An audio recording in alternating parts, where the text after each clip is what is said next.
The question of what can be read and what do we do with text in an online class is a really interesting one, generally, I think, because what students deal with in an online class is text, right? We've made that point in several different ways in this discussion we're having.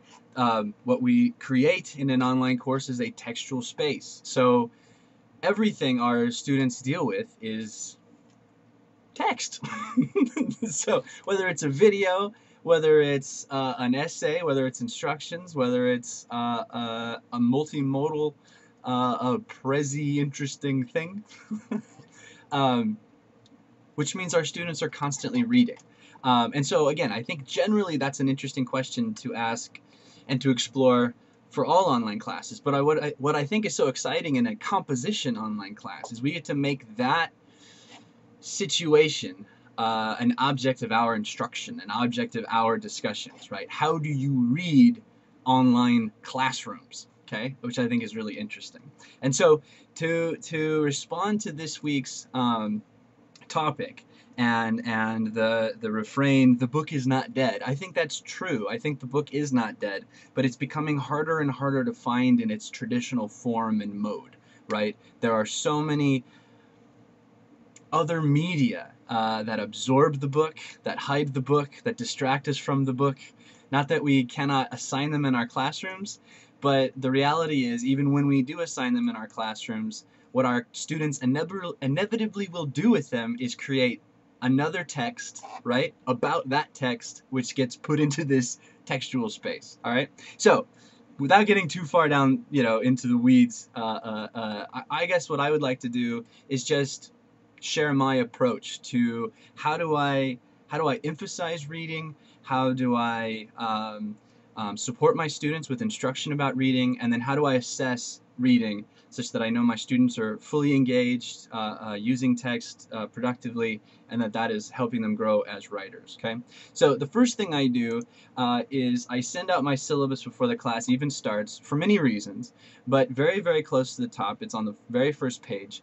I have the in bold this statement that in an online class, the reality of an online class is that students have to write everything, including the things we normally just say, which on the other side of that is telling them the reality of an online class is we will be reading far more than we would in a traditional class. So I emphasize this here in the syllabus. It's part of my email to them as well. So right out the gate, they know that this class will involve lots of text, okay? The other thing I do early in the semester, this is my week 1 get to know each other, commit to the class assignment. The very first question says, please introduce your name, please introduce what semester you are in college, and then tell us your favorite thing to read. And I make sure to emphasize that in my class there's no incorrect answers for this question, and that phones, novels, films are all considered readable texts. And this generally gets the whole class into that frame of mind that, many things can be considered readable and we can analyze them and talk about them, etc. Okay, so this also kicks us off, but in a very general way, all right?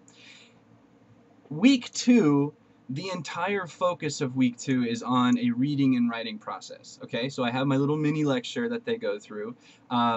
They read through a couple handouts, a couple resources on close reading strategies. I assign our reading notebook, okay? And I even give them a video, me modeling what I do when I read, okay? The point of this is, again, to offer support, right? So that students in my class have some kind of examples about or point of reference when I say close reading or reading strategies or writing process. They understand where that fits in and what it looks like, okay? But from here, I ask them to participate in a discussion, having started to read a few of the chapters in our course textbook. So this is a fairly typical blog discussion question, right? First of all, how does the book connect to our discussion about writing process? How does your own process for writing and reading reflect or contrast with Johnson's observations so far? And I asked him to share a couple quotes and passages as part of that, right? So fairly traditional paragraphy, primary post. But what I also asked them to do is, in a link, connect us to their reading notebook notes. So I don't want them just sharing the treatment of the text, right, in terms of the result of a writing process. I want them exchanging the process itself, right, in this first week too. This way, they get a sense of what other students are doing to set up this more fine-tuned and well-polished paragraph, right?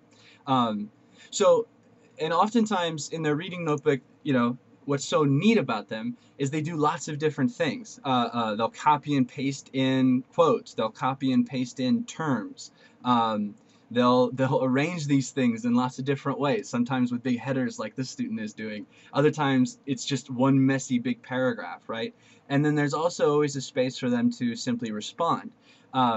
So I think the benefit of a discussion board that lets them articulate ideas, the kinds of things we ask our students in a traditional class, and we kind of write, these analytic observations, interpretations, inferences, those kinds of things are really great. But early in the semester, I think it's just as beneficial to have that meta conversation, right? The how are we accessing the ideas? And so to be able to share reading notes like these is a really productive part of this initial discussion board. Okay, so this is week 2, and like I said, so we start, the first 2 weeks are focused just on how are we going to succeed in this class in terms of a writing and reading process. If we skip forward all the way to week 7, these discussion boards continually and gradually grow in rigor, so that by the time we get to week 7, where they're reading Jonathan Swift's A Modest Proposal, at this point I'm not asking them to include their reading notebook notes anymore. At this point, I'm actually asking them for well-integrated quotes, including MLA citations, right? So we're pretty comfortable at this point, right?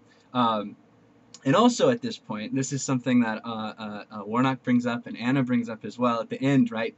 Make sure we're having a little fun and shaking some things up. At this point, the blog forum has become pretty comfortable, and lots of students are in this routine of post, right? And so week 7, I'm taking them to a Google Doc where the format is different. There's a chart with their names and a place to post in kind of chunks of a response.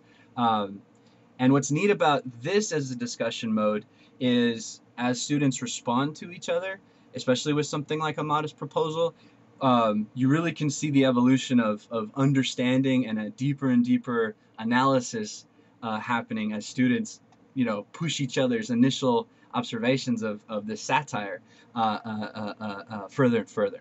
Okay, so I understand it's kind of a mess, but I think what I hope to share here was I think effective approaches to reading in the online composition course begin early, and that it builds on each other, right? And that we should have multiple opportunities to talk about reading skills as well as text itself, and that these are things we should scaffold, right? In interesting ways. Cool. All right.